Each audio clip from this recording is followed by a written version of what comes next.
guys, how's it going? I'm DK. I'm Rizzo. And I'm Zero, and today in Anime Reaction Watch episode 4 of Girlish Number.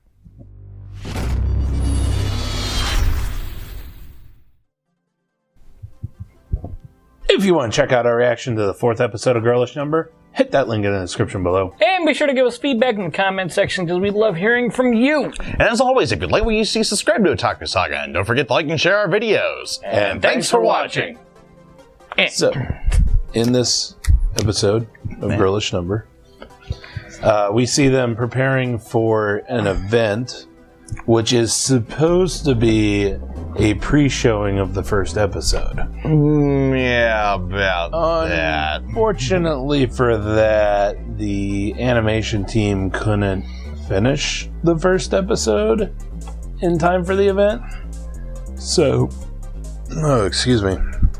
Basically, the event ended up being, instead of them showing the first episode and having the girls perform the 90-second opening, the TV-sized opening, they changed it into showing the promotional video again, except with some bits from the first episode spliced in, and then having the girls sing the full opening, which none of them were prepared for.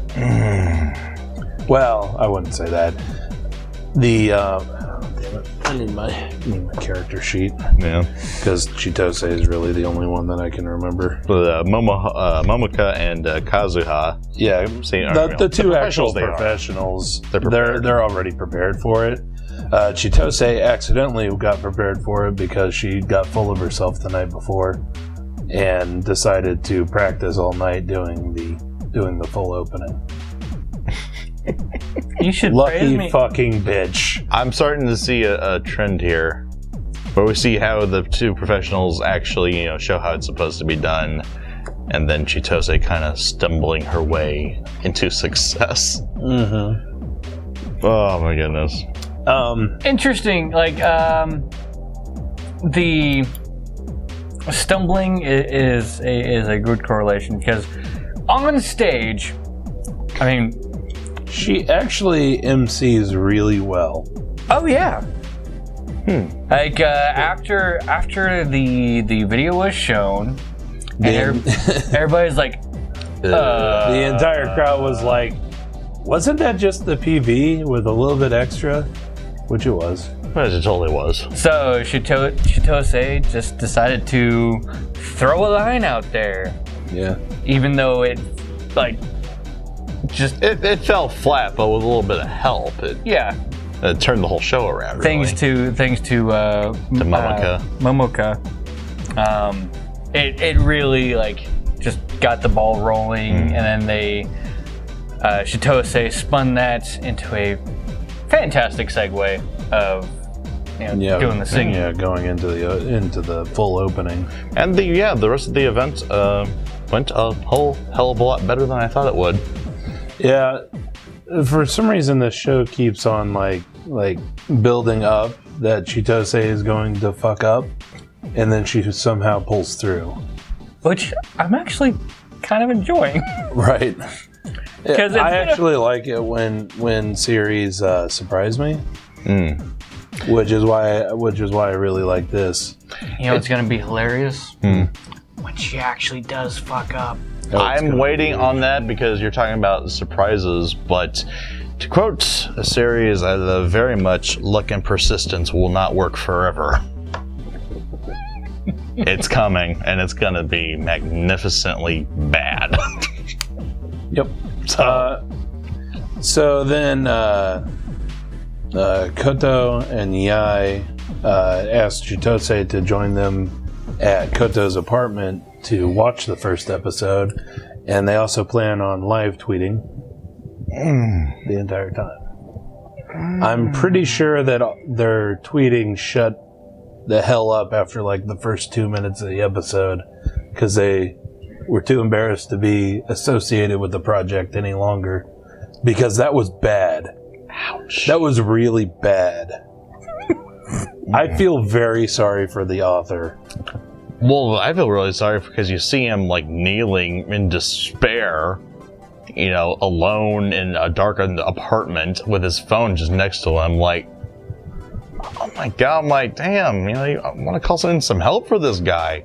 Right. Yeah, because things keep going as they are.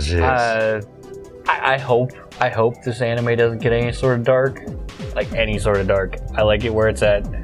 But I swear to God, if that guy ends up on a noose. Oh. That's not really Wataru's style, I don't think. Yeah. He might like talk about it and have like terse language, but I don't really think. Yeah. I'm just saying, like, that's an embarrassment. That is a harsh embarrassment to deal with. That would be, yeah. Well, because you know that the author is going to get the full brunt of the anime sucking, even though exactly 0% of it was his fault.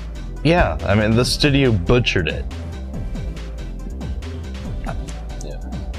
I mean, yeah, it'll be a little easier to tell if it's just poorly written, but we've seen many well-animated stuff, that's just poorly directed or poorly written. Yeah, this was. Yeah, poor dude. Part of what I'm thinking is that they probably chose to do that really weird art style for the anime in this anime because it is an anime within an anime. And you don't want it to, like, if it has a really good art style that's kind of close to what we're seeing here, then you could easily get it mixed up with what we're seeing here. Yeah. Well, if I remember correctly, I wanted to avoid that. Yeah, well, normally I think if you have an anime kind of within an anime, you sort of lower the art quality on that, because the anime quality of the actual storyline is supposed to represent the real world. So of course it's going to look a little more lifelike. So maybe that's the reason why it looked so bad. That's what I think anyway. So, what was that? Oh God, a couple seasons ago, main chick was Akko. Oh, Netoge? Netoge. That had a game within an anime. That had decent graphics, even for a game within an anime. Well, like, are you talking about when it shows, like, the screen and you see the actual game? Yeah. Okay. Even that had better graphics. But, yeah. But I do think that's just, them exaggerating the quality of the anime that is in the world. That's true. In this case, they have to show off that the anime sucks. Yeah. That the animation sucks. Yeah, and, I have seen anime where they have an anime within the anime, but they did such a good job on the animation for that anime that if you came into the room during the wrong part, you might think that the person was watching a Magical Girl series instead of a Slice of Life series like it actually was. I'm curious about that example. It's God. Oh, why am I spacing on the name? Oraimo. Oraimo. The full English title on that one is. I can't believe my sister's this cute. Yeah. Anyway, so the little sister in that one likes this anime that is basically it's a magical girl anime aimed at young girls, aimed at a demographic that's far below her actual age level, let's just say.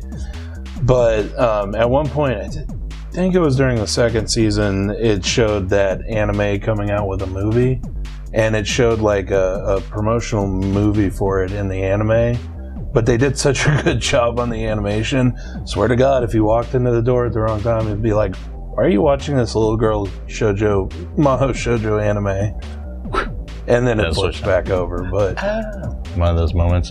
Or like... I prefer when it's a little different and you could be like, I don't think that anybody would actually animate like that. Or kind of a more smaller scale example, there's a scene in Lucky Star where the main character Konata is watching a commercial featuring a character that Herman also does, Haruhi. So, KyoAni, same animation quality across the board. It's the same animation studio, and like I think like a year later from the original Haruhi series. So basically, it was Haruhi. But that animation style is so different from Lucky Star that it's like a different anime. You could tell that it was pulling a joke. But yeah, that's definitely what happened here. It's definitely over exaggerated because honestly, if that showed up on my desk as a producer or as any sort of executive or any sort of supervisor or director or any. Yeah. You should see what kind of anime do actually make it past the. Because to be fair, like we don't watch a lot of the really weird stuff. But like, say there was one a couple of years ago, Ping Pong the Animation. Oh God! I swear to God, if I was an animation director or producer or whatever, and that slid across my desk, I'd have been like, "You're fucking joking me, right?" Because that animation was so bad. No, something that bad came across my desk. I'd burn it and tell the dude, "You're fired." Right? It was that bad. If you want to go blind voluntarily, watch that because your eyes will bleed. The story is good, but the animation makes it unwatchable. So, in my opinion. I guarantee you there's fans of that anime. Oh no, I know there's fans of that anime. There's rabid fans of that anime. In our comment section. Of course there are. I mean, people even read Playboy for the articles. Yeah. Yeah, right? I'm just saying straight out, I couldn't watch the anime because the animation was so bad. Yeah. So jarring. I don't disagree with you. From what I've seen of it, I don't even want to try to stand it. Right. Like that's just the dead honest truth. So Anyway, back to Girlish Number. Far more pleasing visuals. I think I saw Koto drinking a beer at the end of that. They are older. I know. I'm just saying, like, I'm fairly certain she was like, "Fuck this shit. Fuck this shit. Fuck this shit." I cannot believe that I signed on to this project. I'm starting to like her more and more. But as soon in the reaction, as soon as they were like, "Yeah, we should go watch the first episode," all of us were like, "No, No. this is gonna end horribly." And then just like a minute in, they're just sitting there. Say no more. Nope. Speechless. And not in a good way. Anyway, throughout the whole episode, we're kind of getting little bits with Kuzu. Talking about other events that he's planning and live streams and things like that. And I'm just thinking, oh God, please put the effort into the actual product! I'm thinking, please someone come and tell this fucker off.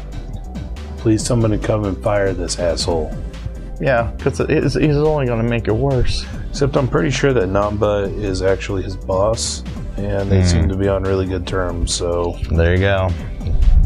Can't help it in that case, but just... I feel so sorry for everybody involved in this project who is not named Kuzu or Namba. That bartender they're always with has to cut him off at some point. They must be really good tippers. Easy money. Or he's spiking them with something. To be fair, tipping is not standard in Japan, so they're probably not good tippers. Yeah, maybe they keep like dropping their money on the floor or whatever. Or just keep ordering drinks. That would explain Kuzu P's brain damage. And the brain damage. And the brain damage. Anyway, I think that's all I had for this one. Pretty much, I mean, everything about this project is going to shit. It is going to shit, but once perceptions of the main girls actually starts to change, you start to see a little bit more out of Yai and Koto as supporting characters. Their kind of friendship with Chitose starts to form. Kazuha is becoming less of a bitch. You kind of see her and Momaka kind of converse a little bit more. She's a little less, I guess, bitchy about the whole situation she finds herself in, having to do all these events. Maybe she'll come back to form later on, but you do get a little sense of the development of the main girls' personalities, which is very welcome at this stage. Something that I want to throw out there before we leave. I want examples of how this happened in the real world. Okay. $1 million setup, overhyped to hell and back, $2 finish. 2-cent finish. All sizzle, no steak. I'm talking like the whole shebang. Bad animation, bad story, bad voice acting, all that. Or maybe not bad story compression, perhaps. Yeah. Bad adaptation. Bad adaptation. What do you guys think that anime was in the real world? Oh, man. I have to stew on that for a while. Anyway, Take us out. let us know what you thought of this anime, what you thought of our reaction in the comment section below. Yep, thumbs up if you like it, thumbs down if you don't. But that's going to do it for this episode of Anime Reaction. As always, I'm DK. I'm Zero. And I'm Rizzo. See you next time. And go ahead and click on my face to go to our Otaku Saga talks of our first impressions fall 2016 part 1. Click on my face and check out OS Gaming, our gaming channel. And click on the waifu if you'd like to subscribe to Otaku Saga and check out our new and improved Patreon page.